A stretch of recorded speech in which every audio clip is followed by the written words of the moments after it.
This problem asks us to find the magnitude and direction of the resultant force of three coplanar concurrent forces. So let's look at the given first. We can see that the forces are coplanar. We're working in the XY plane. It's a 2D problem. And the forces are concurrent because their lines of action all intersect or all go through a common point. So the first thing I'm going to do is redraw the problem here.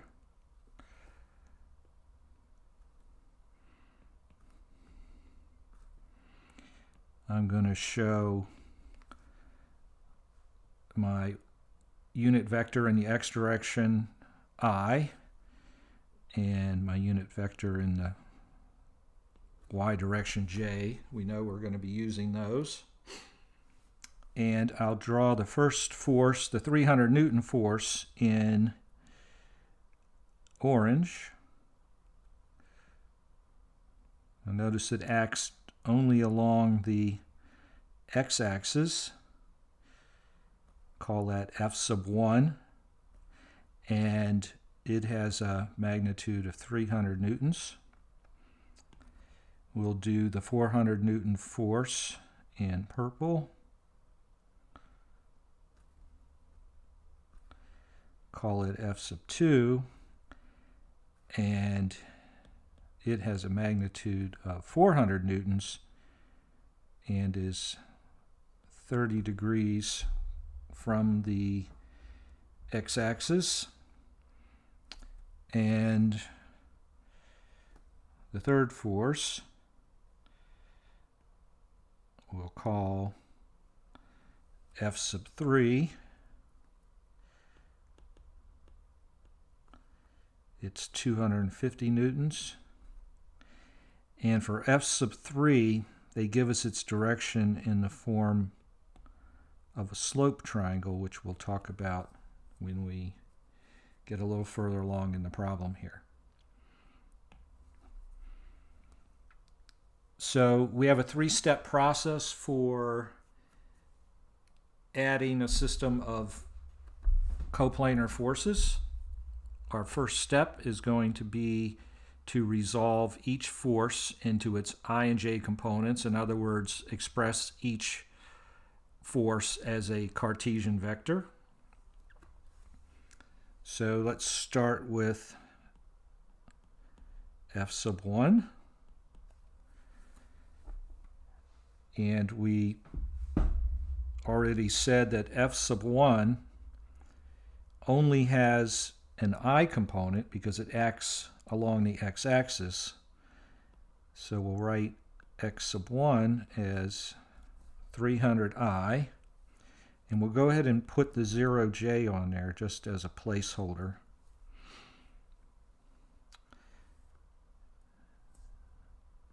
Let's look at F sub 2. Now F sub 2 has two components. It has an x component and a y component. Here's the parallelogram. That's a rectangle because we're finding its rectangular components. And we can write F sub 2 as the magnitude of F sub 2 times the cosine of 30 degrees, I, plus the magnitude of F sub 2 times the sine of 30 degrees, j. So that's F sub 2 expressed as a Cartesian vector or expressed in I and j components, same thing. Now let's look at F sub 3. F sub 3 has obviously two rectangular components. It's going to have an x or I component here. Notice that it's going in the negative x direction, so we're going to have a minus sign. And its y component is positive. Now we don't know the angle here, but they gave us a slope triangle, and a slope triangle is just a way of showing you the slope of a line. And from trig, we can say that this slope triangle is similar to the larger triangle here. Okay, in other words, the angles, the respective angles of both triangles are congruent because those triangles are similar. So then, a little hard to see here, this angle in here has got to be congruent to this angle here. And the cosine of this angle in the slope triangle is equal to adjacent over hypotenuse, or 4 over 5. So we can write f sub 3 as the I component of f sub 3 as negative, because it's going in the negative direction, times the magnitude of f sub 3 times 4 over 5 I, plus, because the y component of f sub 3 is in the positive direction, 250 times 3/5, which is the sine of that angle we were discussing, j. So we finished our first step, and let's just for completeness, this was step 1. Now step 2 is going to be to add all of the I components together and all the j components together of those components being the components from the Cartesian vectors that we've just determined and written down. So let's call this step 2. And before we do that, let's remember that what we're doing is we're saying that the force resultant of the three forces is the sum, the vector sum of the three forces. And what we're doing in step 2 is substituting in now the expressions that we determined in step 1. So in other words, for f sub 1, we're going to substitute in 300i plus 0j, because that is f sub 1 expressed in Cartesian form, or in I and j components. And at the same time, I'm going to gather like terms, so I'm going to combine a couple steps here. So let's rewrite this, f sub r equals, so I'm going to gather all my like components, but I'll do each force in order. Should be an I here. And then our j terms are going to be in the second set of parentheses. So let me now substitute in the Cartesian form of f sub 1 into this equation. So I'm going to have a 300 here. When it's distributed to the I, there's my 300i. And I'm going to have 0j. Now I don't have to write that, but I'm just doing it just to for the completeness and showing, so we can show, keep it as a placeholder, so to speak. But again, once you've done enough of these, you're not going to want to waste your time carrying the zeros all around, making things more complicated. But for the purposes of this example, I'm doing it. Okay.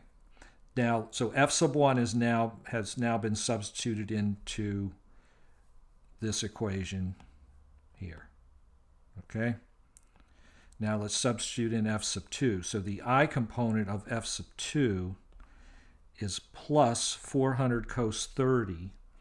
So I'm going to do that on my calculator, and I'm going to get 346.4. Now I've rounded that to write it on my paper or on my tablet, but you need to keep that full calculation stored in memory and not do any rounding until you get to the final answer. If you round too early, that rounding will compound and can throw your answer off. The j component of f sub 2 is 400 sine 30. The sine of 30 is 1/2, so that's going to be actually an exact number. And then we'll now add, substitute in f sub 3, and remember I had a minus sign there. And 250 times 4/5 is 200. And then its j term is 250 times 3/5, which is 150. Okay. Now I'm going to compute what's in the parentheses, and I'm going to end up with f sub r equals 446.4i plus 350j, and the problem asks us to give the magnitude and direction of the resultant force. What we have at this point is the Cartesian form of the resultant force, or in other words, the resultant force in I and j components. If the problem had asked you to determine the Cartesian components of the resultant force, you would be at the end of the problem, but you would need to remember to put units. It would be 446.4i plus 350j newtons.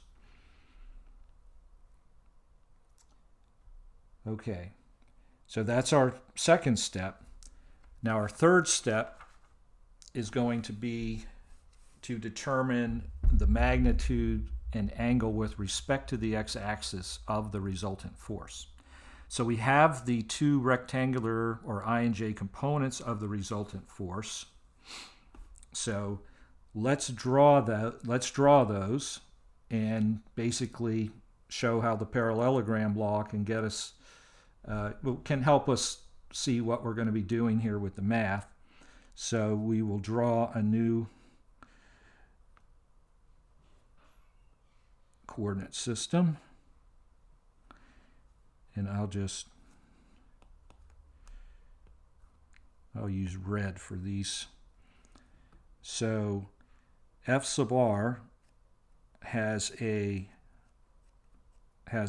I component of 446.4 newtons and a j component of 350 newtons.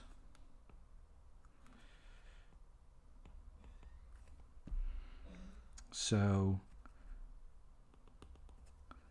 again, we'll just use look at the parallelogram law just to help show what's going on here. So my resultant force, F sub r, is going to be this vector here. Okay? And the magnitude of F sub r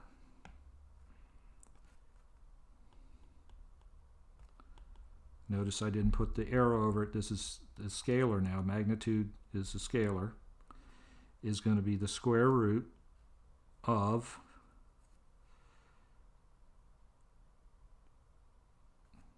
(446.4)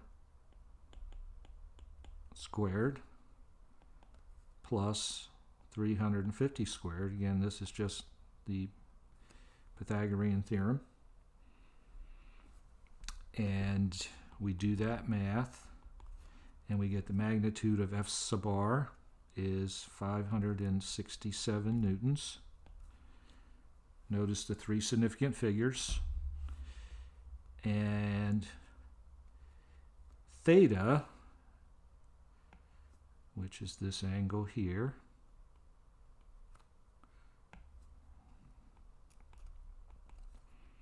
is going to equal the inverse tan of 350 over 446.4, which is equal to 38.1 degrees.